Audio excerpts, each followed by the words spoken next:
Shane, hey, congratulations for The Best Man. Thanks, Gig. I really appreciate it. I really appreciate having me on as well. Thank you. Hey, not a problem, not a problem. This is like a guilty pleasure movie. I love these type of action films. Oh, yes. So do I. Grew up on, growing up in the 80s, growing up with all the diehards and Schwarzenegger, Stallone. I mean, all these things. I've been a fan for a long time for sure. Most excellent. So tell us what are the origins of this story for The Best Man for yourself.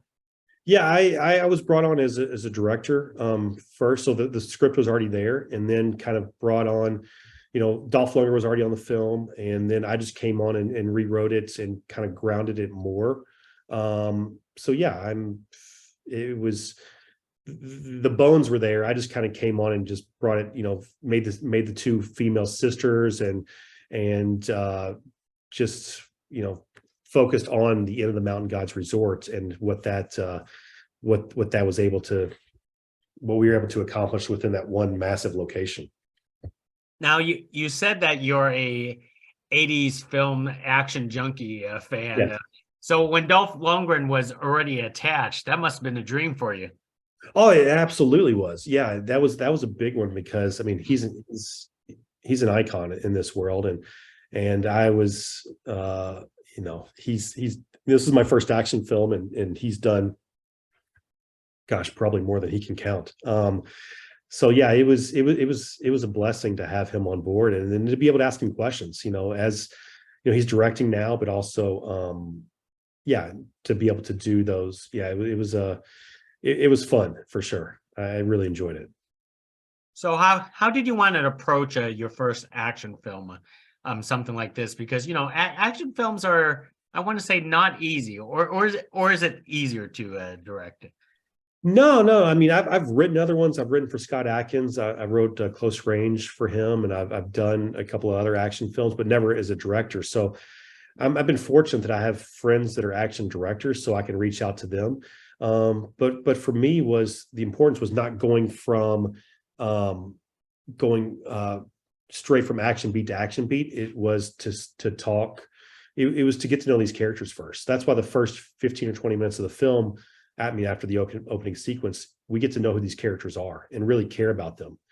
And that was important to me, so that if someone gets hurt or punched, like, oh, you feel for them because you get to know who they are, outside of this little action sequence. So was all this filming, the production, all at one location, or you did actually use multiple locations?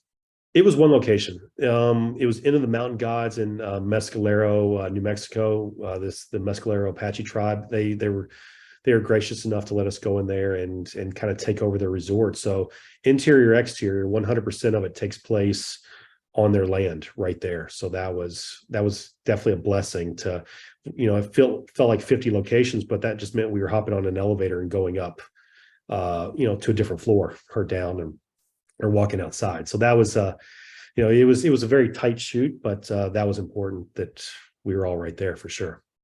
Now, from my understanding, you didn't have to empty the hotel. So there are residents at the hotel, Yes. from what I understand, right? Yeah, 100%. So that, I mean, we shot in this casino, so it was, we took over kind of half of this casino and then had to push people off these slot machines. And it was funny. There's a few patrons that go there daily, and they had their lucky slot machines. So it was me pulling out, here's $10, make that one your lucky slot machine, so we can cordon, like, take over this little section. So yeah, that was interesting for sure. And but the hotel was really worked with us, and that was a blessing to have them in our corner to talk to these people, or offer them a free meal if they would just kind of kindly move out of this section where we're shooting. Then I'm curious, what is it like directing a film with possibly a lot of looky-loos watching your every move? Yeah, that was interesting, especially one that has, there's a lot of guns in this. So it's making sure that they're very well aware that this is an action film and everybody's okay. But also, seeing when people would see Luke Wilson or Dolph Lundgren or, these recognizable faces, is like, oh my goodness, that's so and so. I can want autographs. It's like, wait a second, let us shoot this scene. Like, as many PAs as you have, and you don't really or people to help you, block off areas. There's always a few that kind of slip through, and fortunately, they were all very polite and accommodating to us. They would get a picture taken with Luke or whoever, and then kind of step off while we could do it. I know you have so many setups throughout this entire film. I mean, I'm scratching my head. Is like, who crashes a wedding in the first place?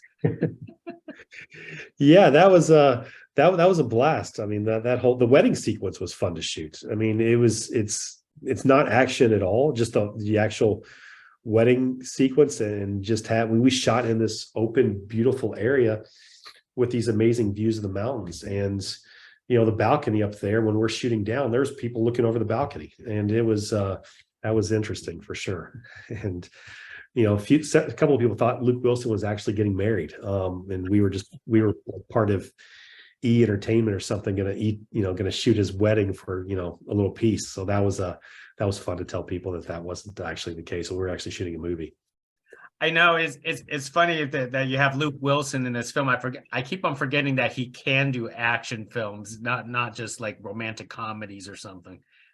Yeah, for sure. I mean, I tell people, oh, it's Luke Wilson in a film called The Best Man, they're like, oh, it's a wedding comedy. It's like, no, there's not much comedy, but there's definitely a wedding in Luke. And he hasn't done too much action, and he thought, we're relatively about the same age, and he did a lot of his own actions, his stunts. And I'm like, are you sure about this? Because you haven't done enough. Where I think the next morning he felt a few bumps and bruises that he wasn't expecting. And that's why we have stunt doubles and people that can pull this off. But no, he really jumped in head first for sure. So how do you carefully craft these action sequences in The Best Man? Especially, you don't want to destroy a hotel. Yeah, we did have to. That's a good point. Yeah, there's a few spots where we had to replace some drywall for sure. That a few actors went through some drywall, so we just explained like it's paint, and we'll take care of it. Don't you worry. But no, it was. There's a couple of scenes. One's in a pool area and one's in a hotel room. That there was some damage done. Luckily not to our actors, but more so to a few holes in the walls and things like that, and broken tables and whatnot. But it was, it was a fun one for sure. Now, in the film Best Man here, it's just not just about the ladies themselves, but it's much more of a male camaraderie, right? Yes. Yeah. It's Luke and Dolph and Brendan. I mean, they felt like brothers. I mean, I even wrote it that, Brendan and Luke were cousins in the film, but I wanted to feel like this is this brotherhood of, these ex-military guys, that it's not just, they're chosen brothers, so to speak, that they all have each other's backs and would do anything for each other. So that was key to this, to, if something happened to the other one, that the other ones would step up. That was important. Most excellent. Now you have your first action film under your belt. You want to stick around in this genre, or you want to move on to something else? I definitely want to stick around. I actually just finished my first comedy less than 2 weeks ago. So I directed a comedy with Malin Ackerman and Amy Smart, a Christmas comedy that comes out later this year. So that was my first comedy. So I like doing different things, but my next one will be back in the action world. I just enjoyed it too much, and I grew up in the '80s watching action films. So I had, like we were saying, so I want to that's kind of my passion. And what I'll put on is a bunch of old school action films, or new school now. I know, maybe you could give Scott Adkins a call. I mean, he's a pretty good action star. He absolutely is, and I did Close Range with him, and I hope to direct him in a film and not just write for him. So that would be amazing. And he's a fantastic guy, and I look forward to calling, helping call the shots, and not just telling him how he should do a flip kick or whatever. Working with him, no, he's super talented. Most excellent. Well, Shane, hey, thank you very much for speaking to us about The Best Man. And I know we're probably going to talk to you again down the road. For sure. Thanks, Gig. I really appreciate it. Hey, thank you, Shane. All right. Have a great day.